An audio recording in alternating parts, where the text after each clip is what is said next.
Hi, I'm Sam Macadam and welcome to Airchats with Airmacs. Our next guest is a former Puma helicopter pilot and author of 2 books. She sold over 10,000 copies. We welcome Sarah Furness.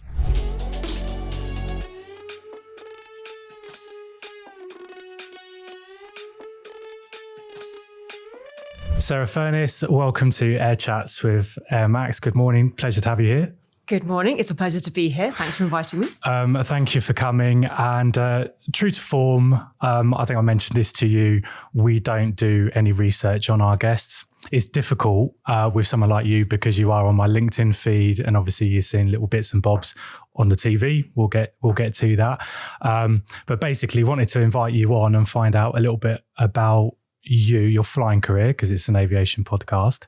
But what's interesting about you, Sarah, is previously we've had fighter pilots on. I don't know why it's kind of become a fighter pilot podcast, but it's been the way it's gone. But you're a former helicopter pilot in the Royal Air Force. Absolutely. So could you tell us a little bit about yourself, please?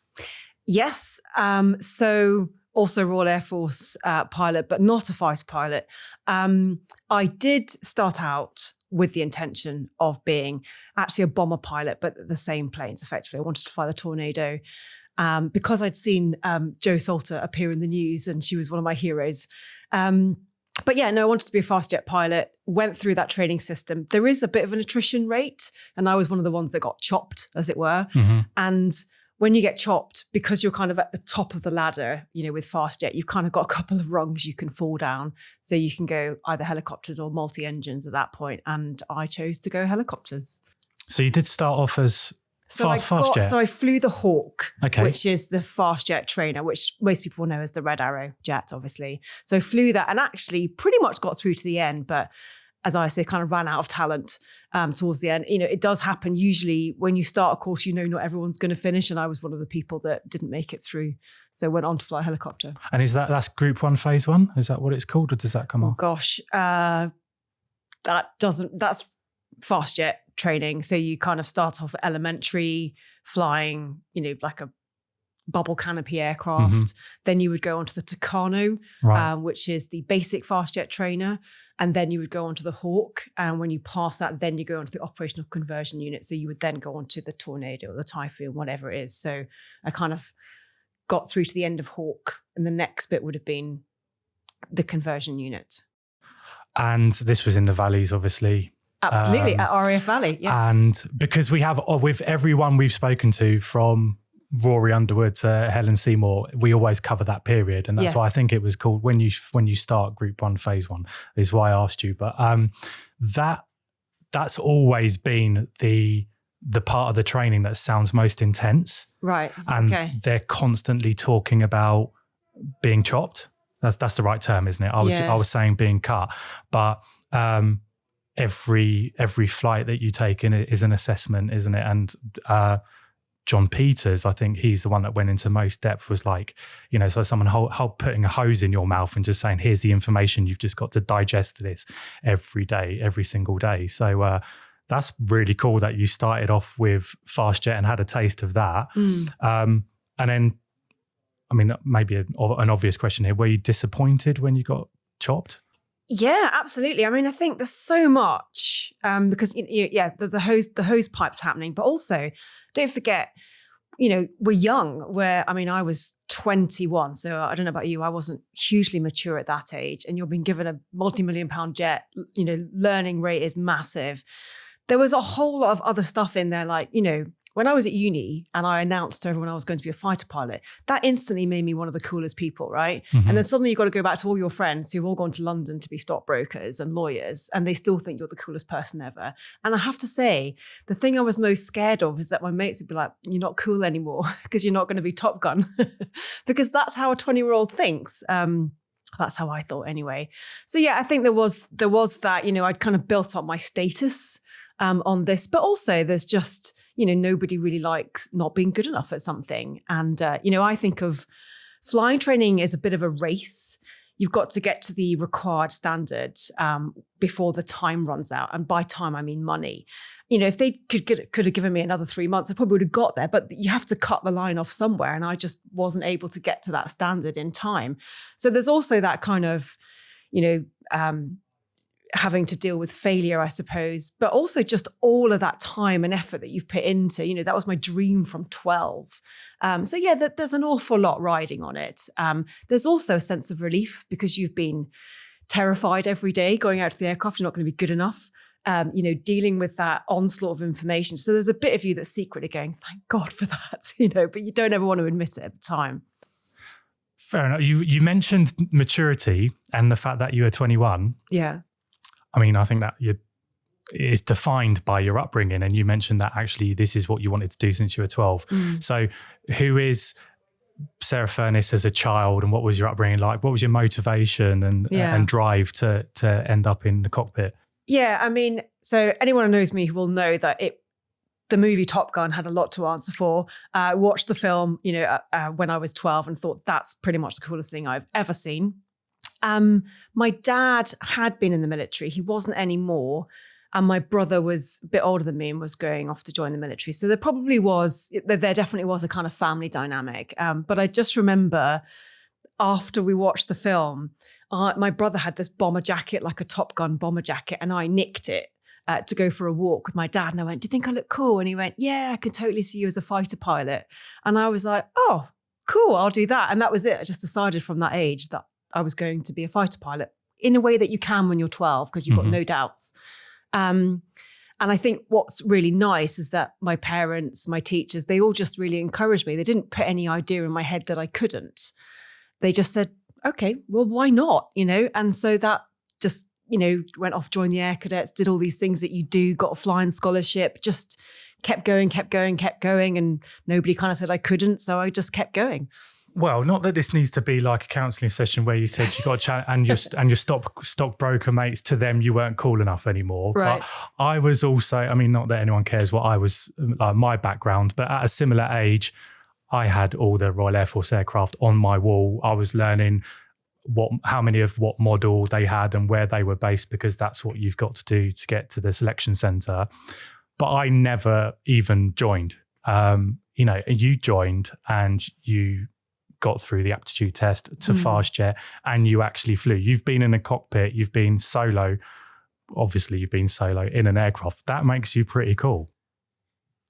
Thank you. And so, right, do you mind if I ask what you got chopped for? Oh, well, I mean, it was the final handling test. So it's everything that you have to do and you sort of pull it all together. And I mean, I think it was just sort of the slippery slope really in a way. Because I remember I went up for my pre-ride and they said, it's kind of it's there or thereabouts. It's just that, this bit was a bit off, your circuits or whatever. So I'll give you another trip and then sort that out. So then the next trip I went up and they went, well, your circuits were fine, but now it's your emergency handling. And then they went up again and they said, well, this time it was aerobatic. So I think it was just kind of pulling it all together at the end. And I actually think it was probably a confidence thing in the end. Because I remember my instructor kind of shaking his head and going, I know you can do this. The problem isn't your ability. The problem is what's going on up here. And somehow between now and tomorrow, you've got to start believing in yourself. And I remember I knew within the first 5 minutes of doing that final chop ride that I'd failed. And I just kind of, well, they called it the slippery slope. I just sort of fell apart and then you start focusing on the failures and it's not an excuse. I also think there's a tremendous amount of talent that you do need, but I think I probably talked myself out of it. I just thought, I don't know how I managed to get here and it's enough now. At 21, it's a lot though, isn't it? Yeah. I don't think people realise that. We speak about fighter pilots. I mean, we obviously see seasoned fighter pilots on this show. But this is all happening when you're 21. And like you said, I'm at 21 and a lot of the viewers that will think back to when they were 21, what their priorities were. So, probably drinking, dating and just having the best time of your life. You have to commit and be part of this intense training regime to achieve fast jet. And yeah, I can see how that in itself is quite a difficult thing to digest, just being put in that position at that age. But what happened next? Because we know that you eventually flew helicopters. I did. So I think at that point I was still very focused on having another go at fast jets. And back in those days, there were quite a lot of, I think they were called multi-engine retreads, where they'd go and do a stint on multi-engines, get a few hours up, get a bit of confidence, whatever, and then come back into the system. So that was I was like, right, that's the fastest way to do it. And again, thankfully my instructor took me aside and said, before you decide on the rest of your RAF career, why don't you take a week and go and look around the Air Force and fly in these things? And I went and flew in a Chinook based down at Odium, and we flew into the heli lanes, into London. We landed in the Honorary Artillery Company grounds, and you basically have to go in between the high rises, right? We were flying, obviously ultra low level, 50 feet. We did an underwires crossing. It was helicopter flying at its best. It's all the stuff that helicopter pilots, can do that you can't do in a fast jet, for example. And also, because we were that much closer to the ground, although we were going 4 times slower, the work rates and the work cycle still felt, because I was worried that everything would be very boring and slow if I went helicopters, which is arrogant when you think about it. But actually, I didn't feel like that at all. And I thought this is something I could absolutely love doing. So that was it. I kind of went, right, I want to go helicopters. And then you go to Shawbury and go back through the training system. But of course, at this point, everything was 4 times slower. So I had all the capacity back. And for a while, I was really good without having to try very hard. And then it sort of catches up with you eventually. But it was good while it lasted. And what decade are we talking? Because you mentioned back then, back in those days. So 2003 was when I left Valley. Okay. So your inspiration back then was Joe Salter. So when I joined, because I applied in like 96 or something, and I think Joe Salter was the first one to go through in 94, 90. Mm-hmm. I had a picture of him on my wall next to Tom Cruise. Don't know if that makes me weird or not, but... No, that kind of makes sense. That makes sense. It's your 2 biggest influencers for doing it. Joe Salter, who we've obviously had on, and Tom Cruise, who comes up in every episode, and Top Gun, obviously. Yeah. But I say Chinook. I've pronounced it wrong, right? I think there's probably lots of different ways of pronouncing it.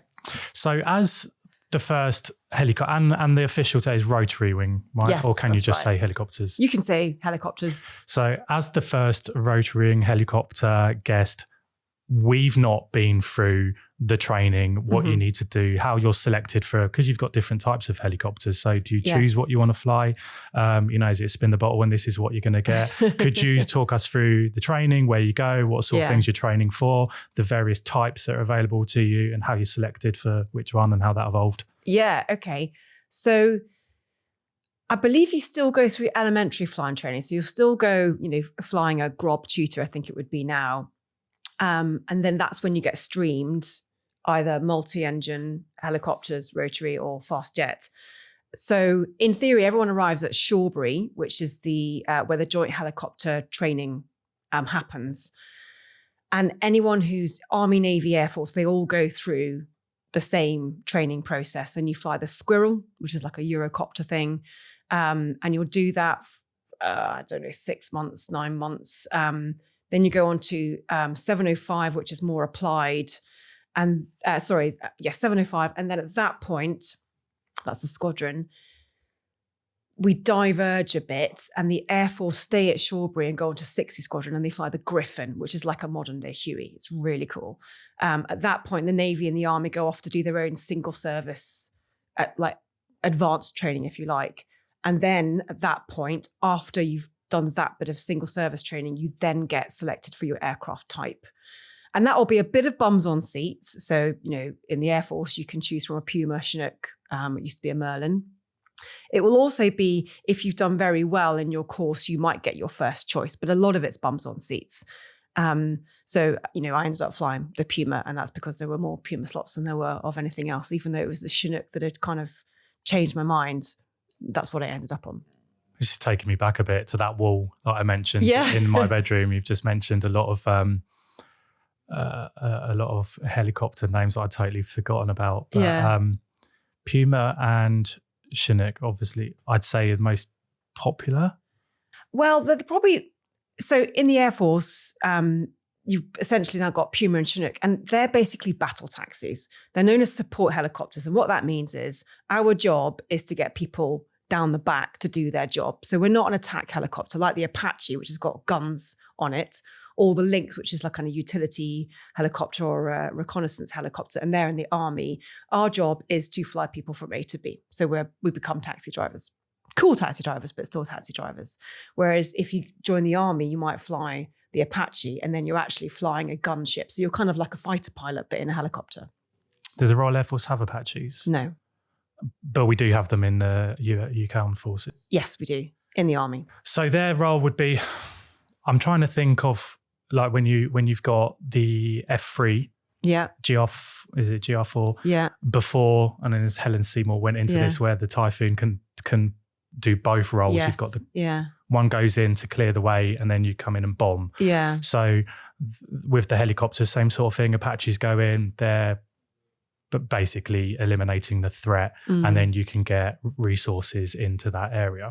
Yeah, exactly. You know, we still do sort of big cameo packages, and we can use the Apache as our fighter escort. I mean, when we did the Special Forces missions, you would have a whole stack of, you'd have your Pumas in the bottom delivering the Special Forces, and then you might have the Apaches, and then you'd have the A-10, and then you'd have F-16s all the way up. All the way up, you'd have a big stack of aircraft, and then they've all got their own job to do, delivering 6 people on the ground, essentially. So your Puma, that's your taxi, right? Yeah. And it's got a job to do. Can we go into detail? What is the exact job? So when you start your training with the Puma, what are they teaching you? And I guess from UK military bases where you're training to, when did you actually fly it offensively? Yeah. So I left Valley in 2003, and I got to, so I must have started in 2004, and I got onto the front line and did my first sort of combat mission, if you like, in 2006, and that was in Iraq. And they're teaching you kind of all the normal stuff about how to fly a helicopter, instrument flying, bad weather, all that kind of stuff, formation flying. I guess what's different is, you're flying much closer to the ground, and you're flying like mountainous terrain. So you might be, putting 2 wheels on the back of on a mountain, and the troops are running off, but you're kind of holding it in the sort of hover to get some troops. So your job is to get people into tight spots, or spots that, anywhere really, because you're a helicopter, you can kind of go anywhere. So you'll be doing a lot of applied flying in terms of just getting yourself into those kind of tight spots so you can get people into where they need to go. And I'm kind of visual when I think about stuff. So I'm going to draw anyone listening to the film Lone Survivor. Right. If you've seen it, Mark Wahlberg, I think it's called Lone Survivor. Okay. True story where US troops, I don't know if they weren't Navy SEALs, they're caught in a hostile, it's going to be a hostile environment. Basically, they're getting picked off by the Taliban. Yeah. I'm butchering this story, but I picture the scene. Basically, they get support. They get air support, and a Chinook comes in and does exactly that. Puts its rear wheels down on like the edge of a cliff, and then the troops traverse. Is that the right word? What am I trying to think when you go down a rope? Yeah, rappelling or traverse. Yeah, something like that. Come down and they're shot at. So I'm thinking, and Ryan and I discussed this a little bit earlier. With fast jet, you're kind of in and out. You're 35,000 feet. You've got altitude as your safety. Okay, there's missile attacks. That's your threat. You've got ways to protect yourself. Where things are a lot slower and closer to ground in a helicopter, I'd say the risk is increased quite dramatically. Well, I mean, we certainly thought so. I think that's it. I mean, when you are transiting to and from the objective, you're obviously going to go, the best defense you've got in a helicopter is going low and fast, so below the threat band. We can't really go above it, although you can if you've got a defensive aid suite, which you would do. You're going as low and fast as you can and try not be seen, use the terrain. But then, there is, and you will try and drop off and get out of there as quickly as you can. But, ultimately you might be going into a hot landing zone. A lot of the stuff that certainly the Chinook was doing was the MERT. So they're doing, pulling casualties out. Now, if there's a casualty, by definition, they've been shot at. So you're going into a hot landing zone, and you've got to try and stabilize a casualty. So, it definitely didn't feel like it was the safer option when you're kind of doing those kind of helicopter operations in Iraq and Afghanistan. But actually, that was part of the reason that I didn't feel like I was at all missing out. I got definitely my fair slice of action doing what I did. You're like in the thick of it, really, aren't you? Yeah. And deploying. Would they have been their squaddies? Yeah. From what? Yeah. From what part of the forces? Well, and again, so every helicopter pilot will have a different story, and I kind of did two main jobs. I didn't do the MERT, for example, because I didn't fly Chinook. So what I did was two types of roles. One was getting people around Baghdad and Kabul were the two main things I did safely to sort of get where they need to go. If you've got an O group and you need to get from A to B, how do you get there? You go by helicopter. So we did a bus route really around Baghdad. Balad had one, Kabul had one. Everybody who needs to go somewhere in theatre goes via helicopter. So that was our job, and that's less kind of kinetic, as it were. That's just a day job. The other job I did was special forces stuff. And that is going in to, get someone from, Al Qaeda who they want to have a conversation with, and get them out basically. Now that would be meticulously planned. You would go in with a stack of different types of aircraft that were protecting you. And actually your job, although it feels really hairy to us because we might be going in under enemy threat, our job is to deliver the troops fit to fight, and their job starts the minute we turn around and go home. So whilst we're sat at home watching reruns of The Coupling, eating popcorn, they're actually out there, really in the thick of it. So it's quite humbling in a way, because you kind of realize, I think my job's quite dangerous, but it's nothing compared to what these people are doing. And then you go in and pick them up and they've, done 2-3 hours or whatever it is of the job they need to do, usually with some extra people that they bring with them for some questioning. And then you fly back home and have more tea and medals. So it's definitely, it's quite an eye opener, I would say. I like the way you put it, usually with some more people. Yeah. I mean, this is what I'd want to go into. The kind of like the Hollywood stuff. And we said, what do people want to listen to? It will be that kind of story. It'd be interesting to know, I'm going to call it a case study, which is the worst thing to call it. But, a real story from experience of a mission that you had to fly, who's in the Puma with you, if you're allowed to talk about it, obviously. You won't mention it if you're not, but little things like, what does it take to fly it? Who's there with you? Co-pilot? Where were you? How long did it take? Who's in the back? And what the objective was? Yeah. Yeah. And I'll take this a bit slowly, because I definitely don't want to be sharing any information that is protected. Ryan will cut it out. Yeah, exactly. And I mean, having worked with these guys, you definitely don't want to get this bit wrong. I don't want them to come in through the skylights and take me off because I've said something I'm not supposed to say.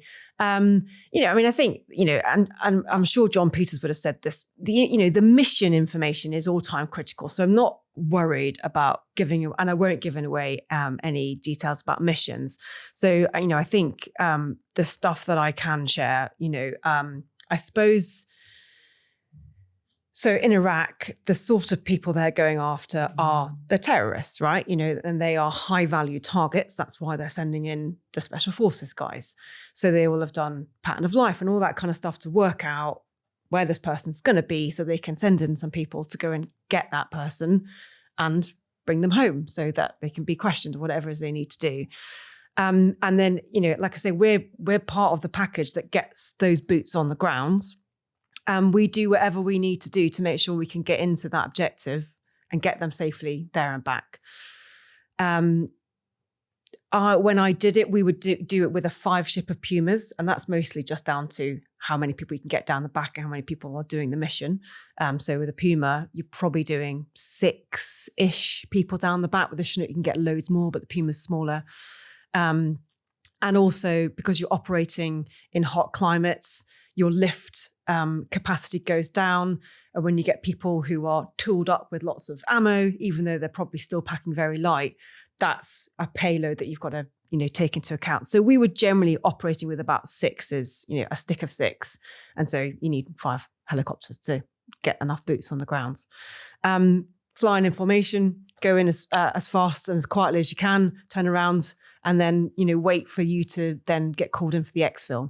You're also kind of on standby at that point for any kind of casualties. So you'd be sort of, either sat somewhere nearby or, holding off somewhere nearby if you had the fuel, so that if there were any casualties, you could go in and get them out straight away. I have to say, they were very precise in their job, and, they were very clean. I think, and it might just be my memory, or maybe I'm trying to remember it a certain way. But I think, when you speak to people who have seen all the movies, they think it's all murder, death, kill, and like blood and gore everywhere. And maybe that was that, but I think that does a disservice to the special forces. I think they were very professional. We're governed by the law of armed combat, which means that you don't use any more force than you need to, and only to, defend life. And I think, it's not like they were licensed to kill and they're going in being hooligans. Actually, I thought they were really professional, and they would go in very clean and usually come out very clean. They're not coming back with loads of casualties and or sustaining loads of casualties. They were very good at what they did. And I think that's worth mentioning. Oh, definitely. And I'm glad you did. I totally agree with that. From experience of carrying a firearm in my 20s as well, I concur. It's not a license to kill. It's shoot to disable. And yeah, clean. And it's also nice to know that, or give the recognition to special forces in that sense, because, yeah, of course, in Hollywood, you're going to have action, and that's what people want to see, but you've got a job to do and you want to do it as well as possible. The formation thing that you spoke about, I'm picturing, is it like a V shape in addition to bit, or you might not be able to say, but I'm trying to remember that far back. I think it would have, I think it was in 2 pairs and a number 5. I'm trying to, it would have been in pairs so when you're flying into these objectives, it's dusty because you're in the middle of the desert. So you've got to be prepared to do a dust landing as well. Now, I'm not saying you can't do a dust landing in echelon left with 5 aircraft, but, when you're tucked in behind the number 1, their dust cloud is then you've got your own dust cloud as you're going into land, but then you've got the number 1's dust cloud as well. So actually formation dust landings at night is a pretty ninja thing that you have to, practice. And if you get brown out, and then you've got to pull up, and then you've got 3 and 4 and 5 behind you, it can all get a bit messy. Or if you, as you lift, get brown out. So there's a lot of that is literally just getting the aircraft safely on the ground. What is brown out? Brown out as in the sand is brown. So if you get brown out, that means that you've lost visual references because you're in a dust cloud. So like white like a whiteout when you're skiing. Yeah, so white, exactly. So obviously, if we were doing Arctic ops, it'd be white out, but this is brown out. So actually a lot of the training is in how do you actually deliver 5 helicopters, close enough that everybody's, you don't want the troops to be too far apart. You want them to be close to the objective, but also you've all got your sort of dust cloud to worry about. And if you get brown out, you don't want to bump into each other, clearly, and you can't see where you're going, and you're all very close to each other and close to the ground. So all of those things are kind of the things that you'll pay attention to in the training, but also in the briefing, like what if? It's my job to ask those sort of seemingly obvious questions, right? And then get criticised for it by some of the comments. No, to be honest, it's all stuff that you forget about, because I've not done this for quite a few years, and you just forget how much of that stuff goes into the training and the planning. So in front of us, we have fly higher, train your mind to feel as strong as you look. I'm going to hold this up to the camera there. Actually, you could do it. You could introduce it, couldn't you? There you go. Ooh, and fly higher. And there's you on the front, in front of your Puma. In front of my Puma, yes. And this one is about what? And then the second one's about Okay, so it's not an autobiography. So you've had Manzi Hickson, who wrote Officer Not a Gentleman, right? It's not that, okay? There are lots of anecdotes in it, but this is actually a book about mindfulness. This is how to train your mind, because when, we mentioned before about when you're 21 and the emotional maturity and the sort of pressure that you're putting yourself under and the system puts yourself under. And I sort of realized that, what goes on up here is huge in terms of enabling or disabling. And I kind of got into mindfulness as a way to deal with all of the emotions that run around in your head, the thoughts, the self-sabotage, the inner critic, all that stuff. And mindfulness just gave me a way to process that without trying to bury it, without trying to inflame it. And then when I kind of got to grips with it, I thought, oh my God, everyone needs to know this stuff, right? And imagine if I'd known this stuff when I was 21, I'd known about distress tolerance. I might not have, self-sabotaged during fast jet training. So basically I wrote a book, which is a kind of, a training manual, if you like, for the mind to help people work with their brains under pressure. And it's just, I say it's the book I wish I'd read when I was in my 20s, because I might have done differently or done better in flying training. Not that I, regret going helicopters. So it's actually how to train yourself to, it's how to train in mindfulness. But I illustrate it with plenty of anecdotes to make it interesting, but also to prove the concept and say, look, this isn't just for someone who likes hemp and wants to all day. This is actually going to work for you under extreme pressure. So that's the book. You're saying things that I'm thinking. So back to the things that you'd want to know when you were 21, but how dangerous would that individual be if they had all that knowledge acquired at that age? I think now and again you come across a youngster that is just so switched on. You're thinking there's something a bit unreal about them. And it's nice to know that at that young age you are kind of naive and you've got to go through the motions and learn things yourself. This book obviously came a lot later, but you're sharing that knowledge that you've accumulated over the years with I guess the target audience for this then is the younger audience. I mean, is anyone really? I mean, I think because mindfulness applies to anyone, I think I actually originally wrote it for someone like me who's a little bit older.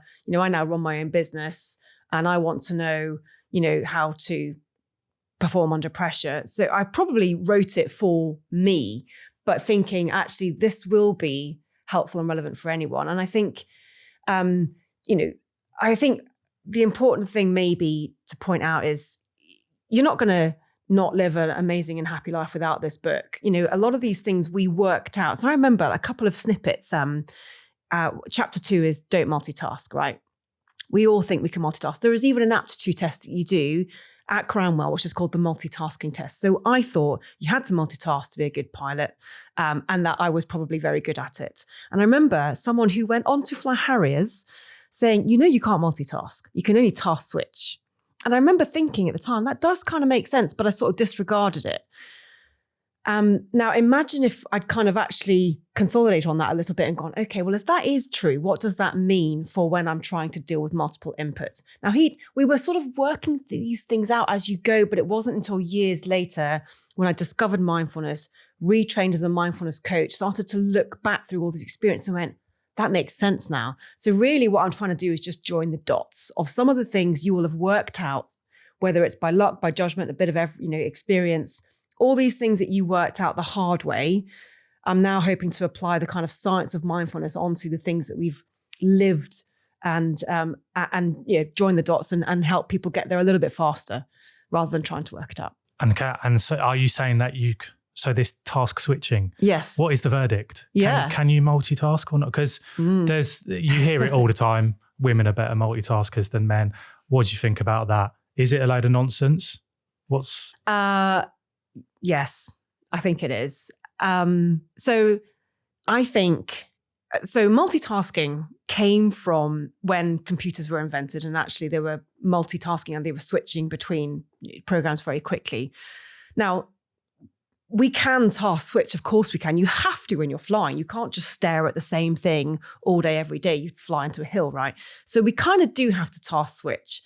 The point is that you can only focus on one thing at a time. So when we say multitasking, we often think, I can do lots of things at once. When you're multitasking, you are focusing on something. So that's why we have a work cycle. That's why we fly the plane. That's why we aviate, navigate, communicate, administrate, because you have to task switch. So the important thing is, if you can only focus on one thing at a time, you have to decide what that one thing is. And actually, I think the reason that we had a work cycle was not to help us focus on lots of things. It was to help us to prioritize which thing to focus on in any given moment. So it is a way of task switching, but we need to be clear with ourselves that you can't focus on more than one thing at a time. Think about when you're trying to listen into two conversations. I was thinking about talking. It's if you know two languages, you can't speak two languages at the same time in its simplest form. But you're right. So more often, you've got that office environment where you're typing an email and someone's talking. You can't effectively write your email whilst listening to it. You're always torn between the two. You either I've lost my train of thought. You hear that, people say that so many times. Absolutely. Where they've obviously task switched, focused on something else, and then they've got to sort of like readjust to what they were doing. Exactly. And I think the reason that I wanted to kind of expose this is we give ourselves a hard time. We think we should be able to focus on more than one thing at a time, rather than giving ourselves permission to go, I can only focus on one thing. So let me just stop what I'm doing now so I can focus on this. We try to dance between the two and then wonder why we're not doing very well. So I think it's important that we kind of allow ourselves to focus on one thing at a time. And actually going back to the sort of the Harrier pilot comment when he said, you can only focus on one thing at a time. It's like he worked it out. Whereas everyone else was going, no, that's not right. If I've got capacity, because we always rated on capacity, weren't we? I thought that was my ability to be able to focus on lots of things at once. So you carry on trying to multitask and then your brain turns to goo because you can't do it. Whereas if you realize I can only focus on one thing, so let me prioritize the one thing I'm going to focus on, and then I'll switch when I need to, then you're going to have a much better chance of being able to do a good job of it. I love that. So anyone that's ever said, I can't multitask, is absolutely correct. They were ahead of the curve. And by just saying that, they're self-sabotaging in a way, because they don't realize that it's just they need to change their perspective rather than they're trying to do something that you cannot do, which is multitask, which you've proven. I'm looking forward to reading the book. Obviously haven't, because then I'd know too much about you and I'd have these prompts. Book 2 then, what's the driver behind that? Well, funnily enough, so book 1 is, there's 7 chapters and they're all slightly different mindfulness tool. And chapter 2 was about focusing on one thing at a time.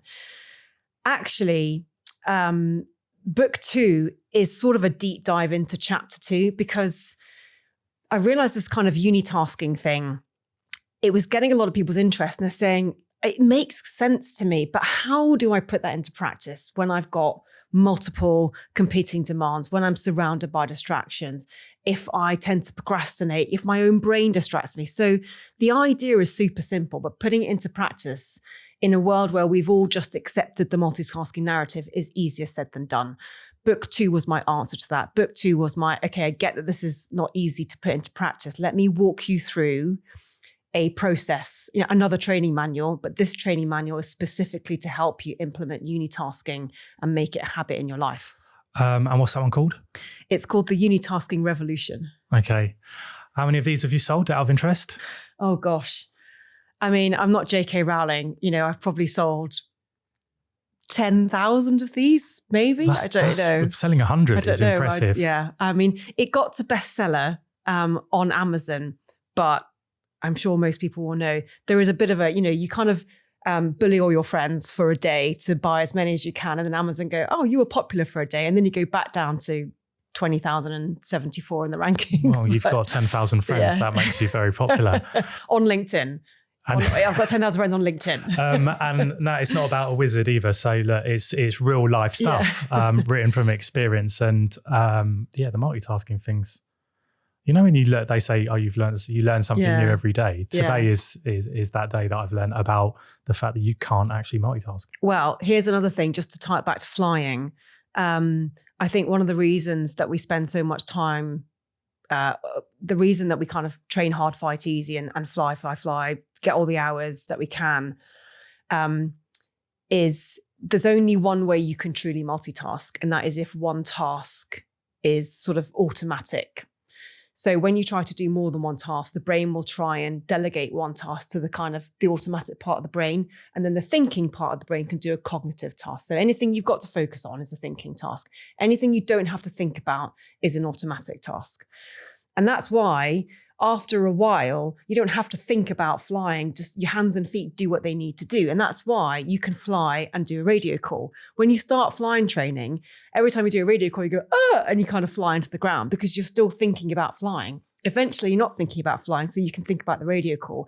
So, and that's again where, you could say, but we can multitask. You can, but only if you've trained one task to be an automatic. That's muscle memory, isn't it? Muscle memory, because it's the same as learning to drive, isn't it? Absolutely. So a lot of people won't have that that experience to go, oh, right, well, maybe you can with the helicopter, but most of us have been in a car and we know that we're useless at it when we first get in. You go, turning the wheel, changing the gear, using the clutch, releasing the clutch, just those little things. But now it's second nature. You drive. Right, exactly. Okay, a lot of people drive automatics, but you get in a manual and you do all of that without thinking. Absolutely. And can still chat to the passenger next to you about something. How many times have you got to the end of a journey and realised you don't remember anything about the journey? And that's because you did it all on autopilot, effectively. So that means you can do something else at the same time. Although I do think there is at least anecdotal evidence that most, although you can like have a phone call hands-free in your car these days, I think there's still quite a high correlation between accidents and being on the phone because you're still trying to multitask. And when you multitask, your performance goes down. This is regardless of actually using the handset. It's just being distracted. Just because, again, if you're thinking about the conversation, it's fine if you're on the motorway and you're doing 80, but if something changes and you need to focus on that, you're sort of taking away from, if you're focusing on the phone call, you might miss something. Or let's say you're chatting to a friend and you're in the car. Have you ever missed your turning, for example? Because if you're focusing on the conversation, you're not focusing on when you're going next. So it's all just, I'm not trying to be a killjoy. It's just evidence that sort of building up that you can only focus on one thing at a time. So if you want to perform at your best, decide what you want to focus on and give it your full attention. That's always how you're going to do your best work. Yeah, that I recall doing advanced driver training and it was the same thing. You're doing 130 down a dual carriageway. Then a driver will do something silly, like maybe not stop at a roundabout or whatnot. And if your reaction to that is oh, idiot, then they'll stop you driving straight away because they know that your mind is now diverted to calling someone an idiot rather than extending your observation and looking for the next hazard in front of you and just committing to the driving safely part of it. Yeah. So it all makes sense. And now we're deviating away from flying. You've got a cool story that you're going to share with us because it was book 1, book 2 and cool story. That was the promise. Yes, absolutely.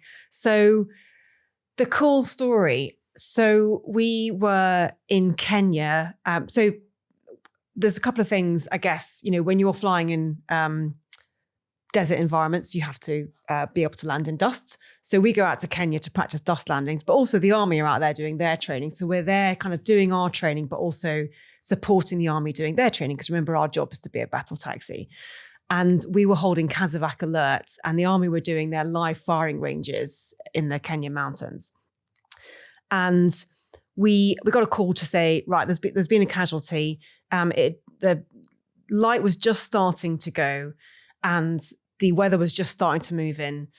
And they've got a call to say there's a casualty and he's been bitten by a black mamba. Yeah, it's not an exercise. Not an exercise. Okay. Well, the exercise was, but the being bitten by a black mamba, that was a real thing. And I saw the colour drain from the medic's face and they were like, right, we need to get to this soldier within an hour, tops. Always the golden hour, right? So remember, we kind of got airborne, and as we went into the mountains, we could see the weather was already starting to deteriorate. We got a complete cloud cover, which means the light levels were below 10 millilux. Now, normally, when you're flying at night in a helicopter, you fly with night vision goggles, so you kind of look through the tube and it turns green. But as you probably know, NVGs work off ambient light. So there's got to be some light out there, whether it's starlight, moonlight, to then amplify it.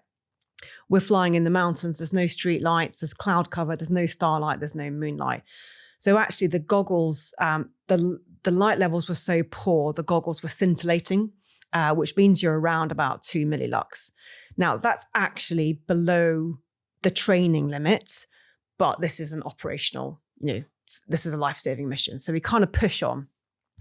As we get out to the area, normally to fly at that height without a line on the map, the minimum you'd fly is 500 feet.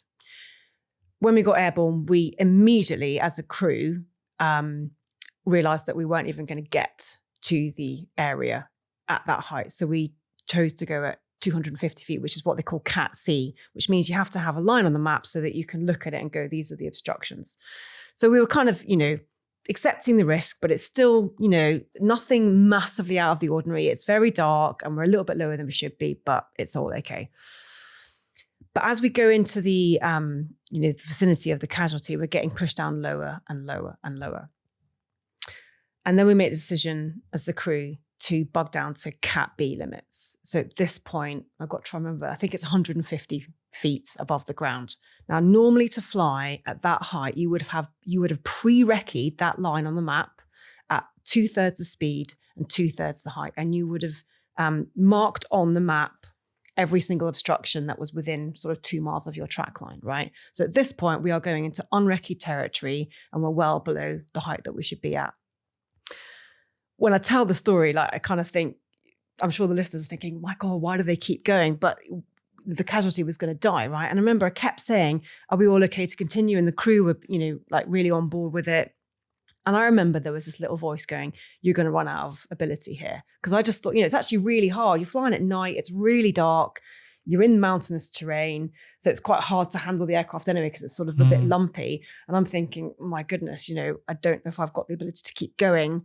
But there's a Casualty at the other end and the crew seem fine with it. So, okay, I'm going to keep going.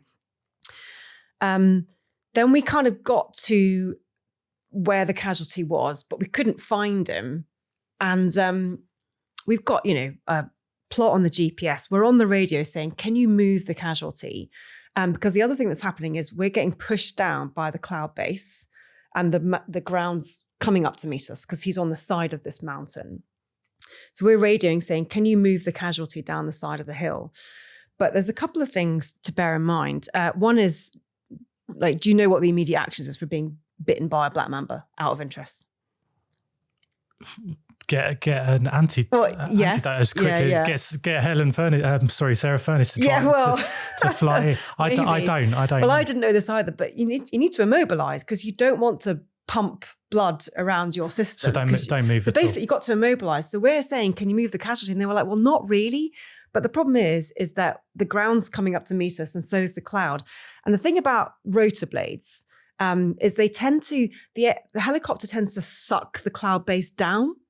Because of the low pressure that's happening, it's sort of So actually, we're lowering the cloud base, and the ground's coming to meet. So we're basically being letterboxed, and it's getting more and more uncomfortable.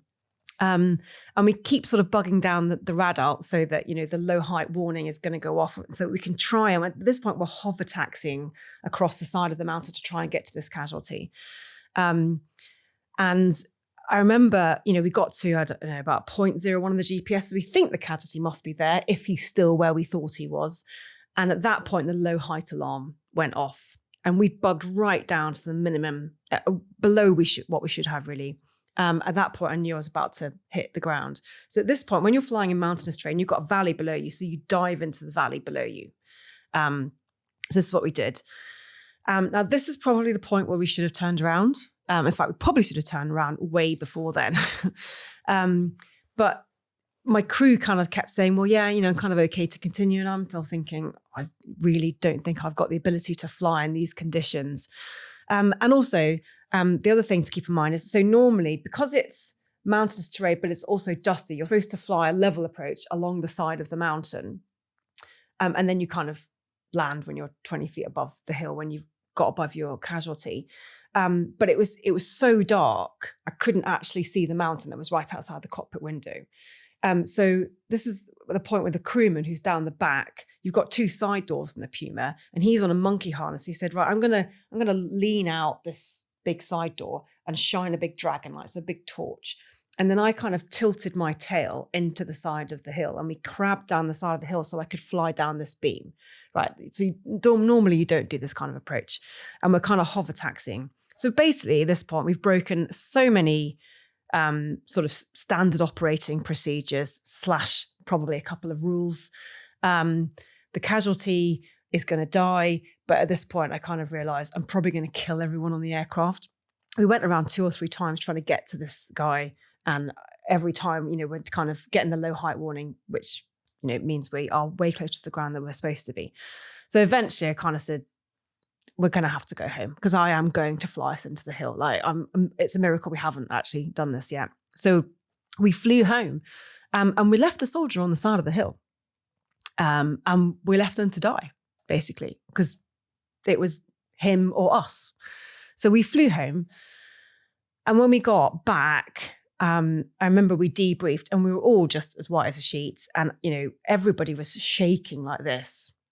And I remember kind of saying, I'm really sorry, but we had to turn around. And they were like, we couldn't believe it took you that long to turn back. To make that call. And I was like, really? And I said, but I was like terrified. They said, no, we were terrified too. And I said, but why? You seemed so calm. And the reason, because you were calm, that sort of reassured me. And they were like, but because you were so calm, that reassured me. And so we were all kind of just lulling ourselves into feeling calmer than we were and taking way more risks than was sensible, really.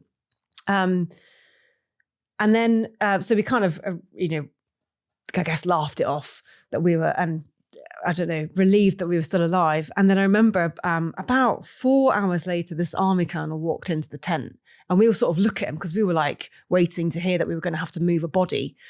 And he went, oh, are you still here? And we went, yeah. And they went, oh, it wasn't a black mamba bite. It was a spider bite. He's fine. He's going to move by road tomorrow. We were like, oh my goodness. Wow. But yeah, I think, it kind of taught me a few things like it's so hard when you think you're leaving someone to die. Like that is a really, really terrifying call to make. But I also put me and the crew at so much more risk than was sensible. And, just that kind of, that pressonitis, you hear about it, but actually, it is amazing what you will do when you think you're going to have to leave someone to die. And also, I think that kind of group think, in some ways it's a really amazing, powerful thing that you can all G each other on to do very terrifying things if it's for the right reasons, but also something to keep in mind that you can also G each other on to take more risks than is actually necessary. And in the cold light of day, you think that was a silly amount of risk to take. How many of you were on board? So there were 4 of us, so 3 crew and a medic. So if you're making an assessment in an office in a corporate environment, you're not going to risk 4 for 1 ever. Yeah. But this just highlights our military personnel, doesn't it? And what you're prepared to do. And yeah. I think examples of this are Saving Private Ryan. I'm watching a lot of Toy Story as well. There's a clip, where the green soldier gets trodden on at this. I'm sorry, I'm watching it because of my toddler. I'm not. Yeah, that kind of 2 and 2 together. But you never leave a soldier behind, and it's that kind of mindset that you are willing to press on, regardless of what could happen to you, to save one of your own. Absolutely, and I think it's a real testament to the crew. I think also though, perhaps, something that's worth exploring is what is real courage in that scenario? Because actually the far scarier decision for me to make was to turn around and to face, have to live with the fact that I'd killed someone. But B, what were the crew going to think? And that was actually more scary to me. And I was prepared to risk my life, but also the life of my crew because it was so scary. So I think sometimes we've got to be prepared to rethink what real courage is and be prepared to challenge that narrative that, yes, okay, never leave a person behind. But is that actually because we're too scared to admit that that's the right thing to do? That's a really uncomfortable thing to live with. But actually, when you're put in charge of a crew and an aircraft, that you've got to be prepared to make those uncomfortable decisions. Well, there's it's hindsight. It's always hindsight. And if you do that operation 10 times and each one's got a different result, everyone's going to make you feel differently. In some of those scenarios, you can't even review. You review it because you're not here anymore. Yeah. And it was a black mamba, and you did press, it's a fight, or it's a perfect example of fight or flight, isn't it? You've gone, we're going for it. It's the fireman that runs into a burning building. Yeah. To save someone. Yeah. Also, Fair I think play. the trust that we all had in each other, and I think that's something that understandably civilian organizations sort of look at military and go, you've got this amazing camaraderie and trust. And we did, I couldn't believe, because I was, how old was I? 30, which isn't young, it's not old, but I remember thinking they seemed to have absolute confidence in me that if I was okay to keep going as the captain, that they sort of trusted me. And I think, I look back on that now and go, I remember being really astounded that they had that much sort of trust in me. And I'm thinking, God, if it was, I don't know if I trust, if I deserved that level of trust. But I think we all do trust each other because we've worked together, we've been cold, wet and hungry together. I think, having a common purpose and, that sort of feeling of doing it for the right reasons and, a life-saving mission. I think that does all help. But it is amazing what human beings are capable of doing. But also for that reason, we have a responsibility to make sure that we don't, let's say, in the corporate environment, we don't drive people to burnout, because people will fly into a hill for you and you don't realize it, but they will. Was there a debrief on what you chose to do? There was, and I have to say, I think we probably could have debriefed that more thoroughly than we did, because I think we just kind of went, oh my goodness, thank goodness we got away with it. And it's one of the reasons I tell this story a lot now, because that's a case study that you can get so much from. And you could put yourself in any person's scenario and go, how would I be feeling right now if I was the medic or if I was the army soldier, and just really pull that apart. And not to say that there's a right answer or wrong answer, but just imagining, playing out the different scenarios and how that might affect your decision-making. That's one of the reasons I tell this story a lot now, so people can, gain the riches from that experience. Yeah, I'm now thinking about your multitasking thing again. We kind of your muscle memory is flying, even though you're doing it in an unconventional way. Yes. You're pretty good at what you do. So you're flying in, approaching the way you shouldn't be, and your warnings going off, and everyone's cool. But your mindset is probably in that soldier situation of, I've got an hour, okay, it was luckily just a spider bite, but if you're there on the side of the mountain with her thinking, I've got an hour, this is my only get out, this helicopter that's approaching is my only way to get out of it. Are you on the side of the mountain with him, and the helicopter's kind of like your second nature? And maybe that's why with the multitasking becomes, I told you I'm good at butchering questions. If you can only focus on one thing at a time, if the crew's focus is on rescuing that soldier, then maybe you aren't paying as much attention to how much danger you were putting yourselves in. Yeah. Would that make sense? Yeah, I think that's why you end up with mission creep, right? Because the risk level just goes up and up and up and up. And when I sit here and tell the story now, I think, oh my goodness, it's kind of embarrassing how much risk I put people under. But I think because it's happening quite incrementally, and because just flying that aircraft in those kind of conditions was taking up pretty much all of my capacity. So yeah, you don't have the ability to sort of step back strategically, or you've got less ability. And because you're quite close to the ground, it's not, ideally you'd kind of go, well, I'm just going to pop up to 250 feet to give myself some thinking time, but we didn't have that ability. So I think, for all of those reasons, it's very easy for things to creep up on you because you're not looking at them, because you can't afford to take your eye off the ball because you're just trying to fly the aircraft without flying into a hill. Well, that's a cool story. Yeah. And we spoke about John Peters a while ago. Now, one of the reasons you're on the show is because we were watching Sky Crime Plus. What's it called? Well, it's called Missing Presumed Dead, and I think it's the crime investigation play. It's like a spin-off Sky like Channel. That. Yeah. So John's LinkedIn said, I'm going to be on this program that Sky have done called Missing Presumed Dead. Right. And because we'd interviewed John, it's fascinating. You know, when you really enjoy a story or someone's story, even though you've heard it, that's why people will rewatch films. Yeah. So it's like, I really want to watch this. But you are the expert on it. So I didn't know this. I'm just watching the documentary about John again, and his wife's on it, and he went into a lot more detail than he did on our podcast. And if people want to watch that on Catch Up, if it's still available, it's fantastic. And so are you in it.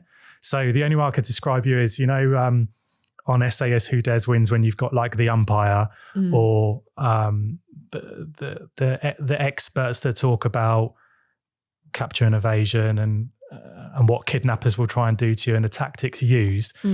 That's your role, and it's so well lit. And the things you're saying are just brilliant. Where's all that come from? Well, or are you like the umpire? You're not allowed to say. Yeah, so I'm like the floating head expert voice or whatever. So the TV show, they reached out to me. I don't know how they got my details, but I assume it's because, like John, I'm on the motivational speaker circuit. So I'm there, you know, publicizing my services on LinkedIn, whatever. I actually happen to know John and Helen reasonably well. John and I became friendly a couple of years ago when I left the Air Force. We sort of found each other on LinkedIn, so I live on there.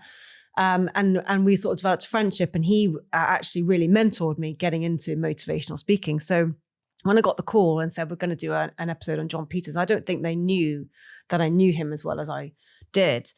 But they said, you know, would you be the expert voice? And basically you need to give the information about, well, you know, what is it like when you eject, and why would they do? What does a loft attack mean? Had to Google that one because I'm not a fast jet pilot.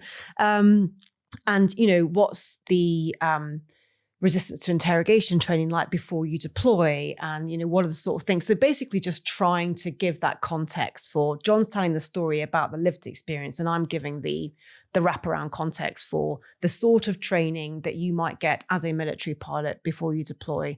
So that's, you know, that's the kind of stuff I was doing. And obviously, first thing I did was ring John. I went, well, I'd be honored to be the expert voice, but obviously, you know, I also really like you and Helen. I want to make sure I do a good job of it.